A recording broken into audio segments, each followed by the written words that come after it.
Livro de Jeremias, capítulos 21 e 22. O Senhor deu esta mensagem a Jeremias quando o rei Zedequias enviou Pazur, filho de Malquias, e o sacerdote Sofonias, filho de Maazéias, para falarem com o profeta. Suplicaram a Jeremias: consulte o Senhor por nós e peça que nos ajude. Nabucodonosor, rei da Babilônia, está atacando Judá. Quem sabe o Senhor não fará um dos seus milagres poderosos como no passado e obrigará Nabucodonosor a retirar seus exércitos. Jeremias respondeu: voltem ao rei Zedequias e digam-lhe: assim diz o Senhor, o Deus de Israel. Tornarei inúteis suas armas contra o rei da Babilônia e os babilônios que os atacam do lado de fora dos muros.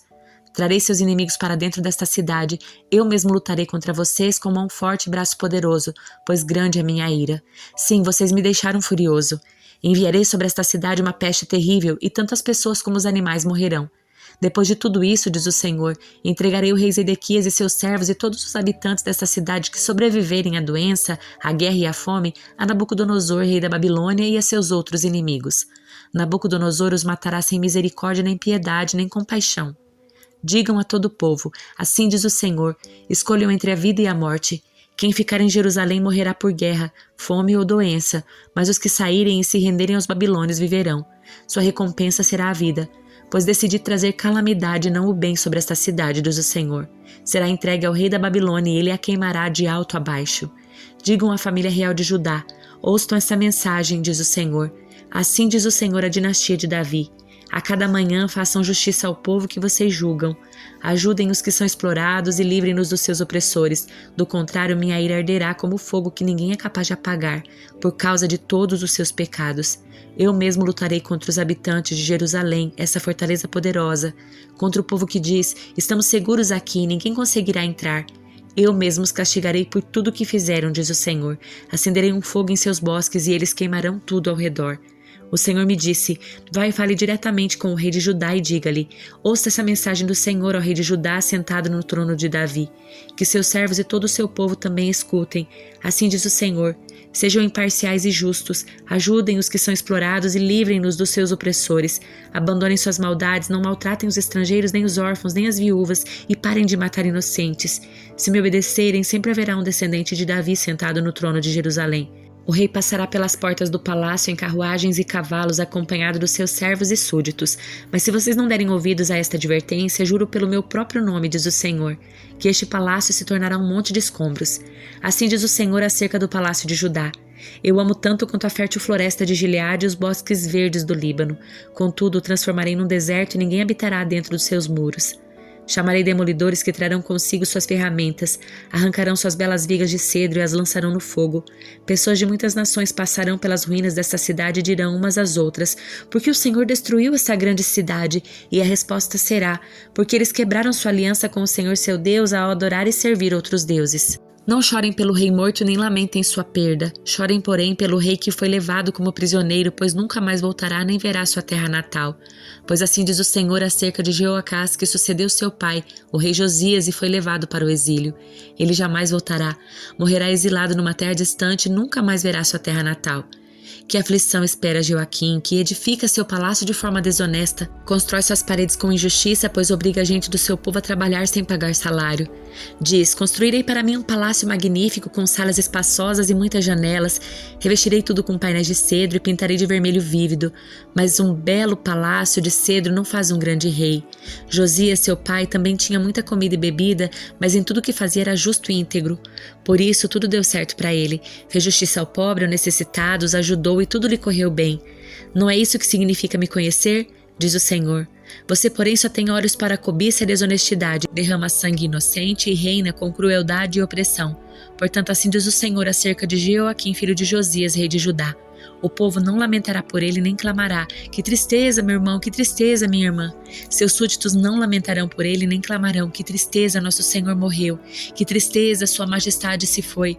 Será enterrado como se enterra um jumento, arrastado e jogado fora dos portões de Jerusalém. Chore por seus aliados no Líbano, grite por eles em Bazã. Procure-os na região oeste do rio. Veja, foram todos destruídos. Eu os adverti quando você era próspero, mas você respondeu: recuso-me a ouvir. Sempre foi assim. Desde a juventude nunca me obedece. Agora o vento levará para longe seus aliados e todos os seus amigos serão levados para o exílio. Então certamente verá sua perversidade e ficará envergonhado. Você que mora num lindo palácio, todo revestido de madeira de cedro do Líbano, logo gemerá com pontadas de angústia, como as dores da mulher em trabalho de parto. Tão certo como eu vivo, diz o Senhor, eu abandonarei Jeoaquim, filho de Jeoaquim, rei de Judá. Mesmo que você fosse o anel de selar em minha mão direita, eu arrancaria. Eu entregarei àqueles que procuram matá-lo, aqueles que você tanto teme, o rei Nabucodonosor da Babilônia e o exército babilônio. Expulsarei você e sua mãe desta terra e vocês morrerão em nação estrangeira e não em sua terra natal. Jamais voltarão à terra pela qual anseiam, porque esse homem, Joaquim, é como um vaso quebrado, jogado fora? Porque ele e seus filhos serão exilados em terra estrangeira? Ó terra, terra de Judá, ouça essa mensagem do Senhor. Assim diz o Senhor, registrem Joaquim como homem sem filhos. Ele não terá êxito, pois não terá filhos que o sucedam no trono de Davi para reinar em Judá. Isaías capítulo 23. Recebi esta mensagem acerca de Tiro. Lamentem, navios de Tarse, pois o porto e as casas de Tiro foram destruídos. Os boatos que vocês ouviram em Chipre são verdadeiros. Chorem em silêncio, moradores do litoral e comerciantes de Sidom. Seus negociantes atravessam o mar e navegam em águas profundas. Traziam-lhes os cereais do Egito e as colheitas do Nilo. Você era o mercado das nações. Agora, porém, será envergonhada a cidade de Sidom, pois Tiro, a fortaleza do mar, diz: Nunca tive dores de parto, nem dei à luz, não tenho filhos nem filhas. Quando o Egito receber a notícia sobre Tiro, haverá grande tristeza. Avisem Tarsis, lamentem moradores do litoral. Essas ruínas são tudo o que resta da sua cidade antes tão alegre. Como foi tão longa a sua história? Quantos colonizadores enviaram para lugares distantes? Quem trouxe essa calamidade sobre Tiro e a grande fundadora de reinos? Seus comerciantes eram todos príncipes, seus negociantes eram os nobres da terra. O Senhor dos Exércitos fez isso para acabar com seu orgulho, para rebaixar os nobres da terra.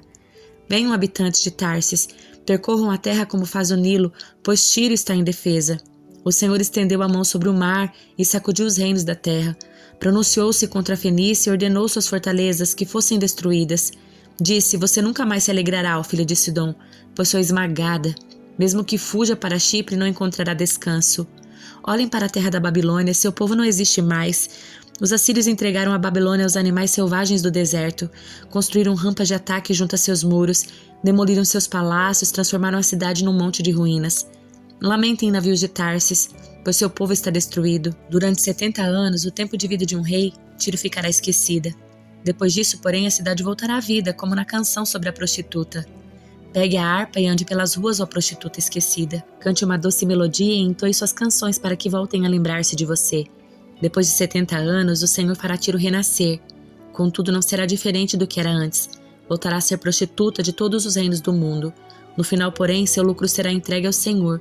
Suas riquezas não serão acumuladas, mas proverão comida farta e roupas finas para os servos do Senhor.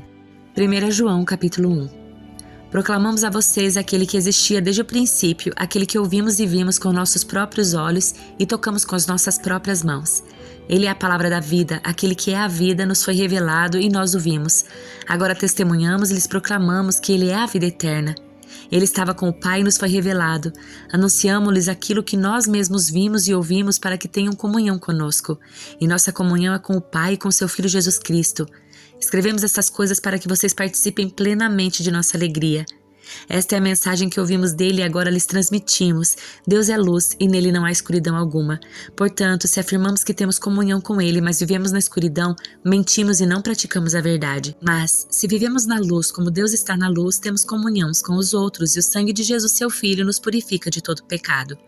Se afirmamos que não temos pecado, enganamos a nós mesmos e não vivemos na verdade. Mas, se confessamos os nossos pecados, ele é fiel e justo para perdoar nossos pecados e nos purificar da injustiça.